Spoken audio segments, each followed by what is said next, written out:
যে আমাদের আগামী দিনের কাজগুলো হবে এই দেশের মানুষের ভাগ্য পরিবর্তনের জন্য। বাংলাদেশের মানুষ আজকে অনেক প্রত্যাশা নিয়ে, অনেক আকাঙ্ক্ষা নিয়ে, অনেক আশা নিয়ে আমাদের সকলের দিকে তাকিয়ে আছে। আজকে আমরা একটি গুরুত্বপূর্ণ সময় সকলে এখানে একত্রিত হয়েছি। দেশের একটি গুরুত্বপূর্ণ সময়। কিছুদিন আগে দেশে নির্বাচন হয়েছে। এই নির্বাচনের মাধ্যমে গণতন্ত্রের যাত্রা শুরু হয়েছে। যে গণতন্ত্রের জন্য বাংলাদেশের মানুষ প্রায় 1 যুগেরও বেশি সময় ধরে অকাতরে জীবন দিয়েছে, বিভিন্ন অত্যাচার, নির্যাতন, গুম, খুনের শিকার হয়েছে।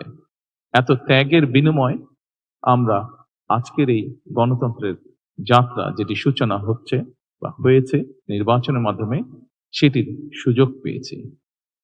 এই ত্যাগের মাধ্যমে, এই আত্মত্যাগের মাধ্যমে হাজারো মানুষের অত্যাচার, লক্ষ মানুষের নির্যাতনের মাধ্যমে আমরা আমাদের বাক, ব্যক্তি স্বাধীন গণতান্ত্রিক অধিকার চর্চার সুযোগ আমরা ফিরে পেয়েছি। বিকাশ পেমেন্টে 10,000 টাকার বেশি অফার, শপিং চলছে তো। সেজন্যই প্রথমেই আসুন আমরা আল্লাহর দরবারে শুকরিয়া আদায় করি। সম্মানিত উপস্থিতিবৃন্দ, বাংলাদেশের মানুষ আজকে অনেক প্রত্যাশা নিয়ে, অনেক আকাঙ্ক্ষা নিয়ে, অনেক আশা নিয়ে আমাদের সকলের দিকে তাকিয়ে আছে, বিশেষ করে রাজনৈতিক দলগুলোর দিকে তাকিয়ে আছে। আজকে আমাদের এই ইফতার মাহফিলে আসুন আমরা আল্লাহর নামে শপথ গ্রহণ করি যে আমাদের আগামী দিনের কাজগুলো হবে এই দেশের মানুষের ভাগ্য পরিবর্তনের জন্য।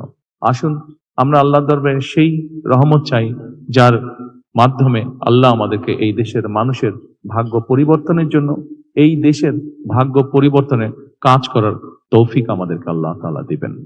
পরিশেষে আমি আবারও বাংলাদেশ জামাতে ইসলাম এবং জামাতে ইসলাম নায়েবে আমির শফিক সাহেব সহ সকল নেতৃবৃন্দকে আন্তরিক ধন্যবাদ জানাচ্ছি আজকে এখানে আমাদেরকে দাওয়াত দেওয়ার জন্য। আসসালামু আলাইকুম।